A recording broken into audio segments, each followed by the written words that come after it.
Hello मेरे प्यारे दोस्तों, आज फिर से कक्षा 9th की जो हिंदी की परीक्षा है 9 मार्च को, तो उसमें जो व्याकरण के क्वेश्चन है वो मैं आपको आज कराने जा रहा हूँ। सो क्वेश्चंस करते हैं। सो हमारा जो ग्रामर को क्वेश्चन है वो खंड सा में है। तो पहला क्वेश्चन है कि अपमान शब्द में कौन सा उपसर्ग है। अपमान शब्द में कौन सा उपसर्ग है? तो उपसर्ग का अर्थ है कि जो शब्दांश किसी शब्द के आगे लगकर शब्द के अर्थ में परिवर्तन ला देते हैं उसे कहते हैं उपसर्ग। इसी प्रकार प्रत्यय होते हैं, एक प्रत्यय और होते हैं प्रत्यय, जो किसी शब्द के पीछे लगकर शब्द के अर्थ में प्रधानता कर देते हैं, मतलब अर्थ की प्रधानता कर देते हैं, अर्थ में बदलाव ला देते हैं, उसे कहते हैं प्रत्यय। ठीक है। तो अब हमें पूछा है कि अपमान में कौन सा उपसर्ग है। तो अपमान में अप प्लस मान से बना है, अप प्लस मान से बना है।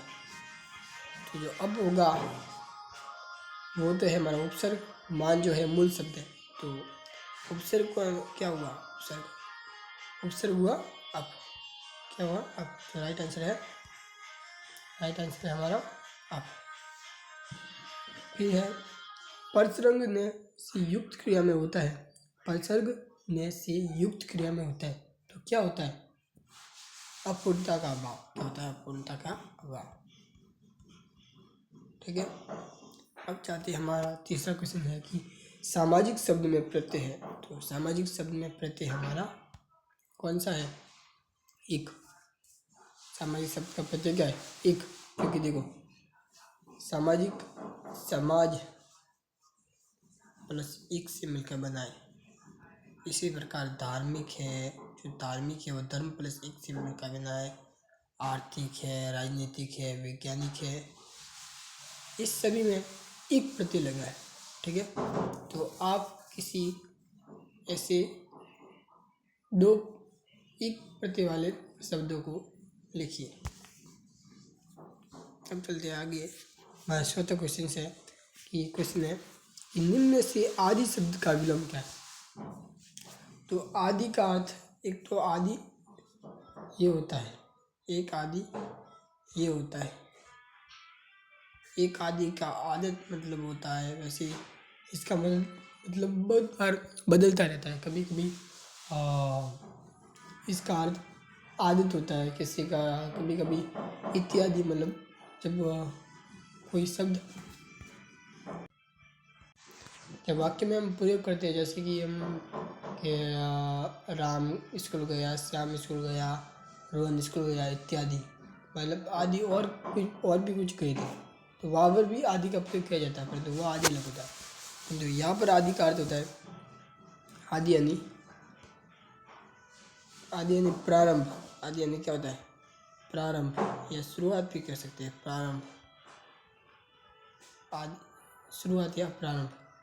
तो देखो यदि प्रारंभ है तो प्रारंभ का विलोम, विलोम यानी उल्टा क्या होगा? अंत होगा, छेदन होगा, जीवन होगा या आरंभ होगा, तो क्या होगा हमारा? अंत होगा। क्या होगा? अंत होगा। तो अब चलते हैं हमारा 500 क्वेश्चन पर, क्योंकि है निम्न में से उपवन शब्द का पर्यायवाची है। उपवन का अर्थ क्या है? उपवन का अर्थ है क्या है? बगीचा। क्या है? बगीचा। ठीक है।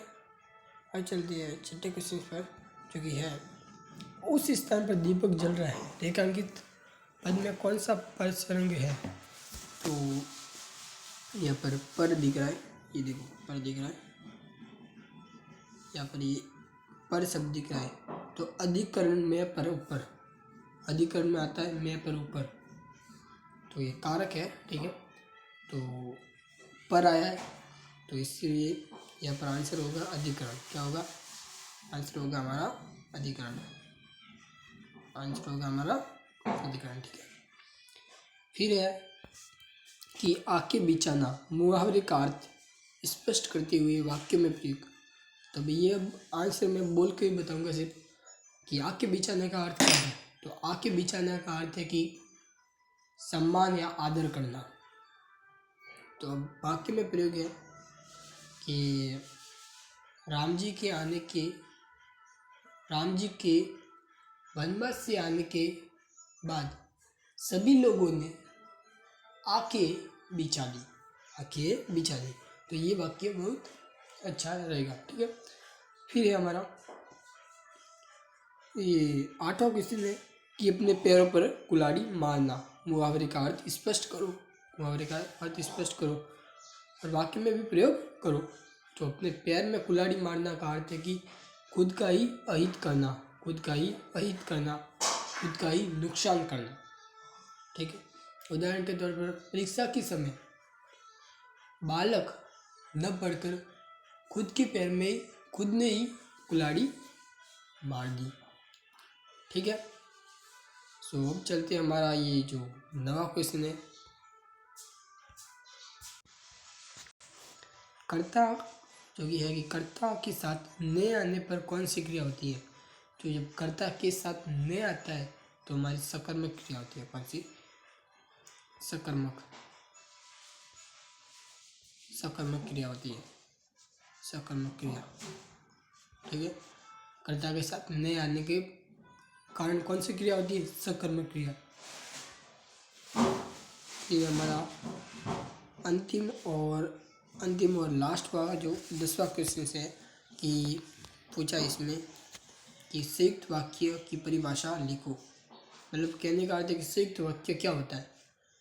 तो संयुक्त वाक्य का अर्थ है कि ऐसे वाक्य, या ऐसे कह सकते हैं कि दो या दो से अधिक वाक्य आपस में मिलते हैं तो उसे हम कहते हैं संयुक्त वाक्य। मतलब दो से अधिक वाक्य होते हैं और इन वाक्यों के मध्य इसलिए है, तथा है, और है, एवं है आदि आते हैं। उदाहरण के तौर पर जैसे कि राम जा रहा है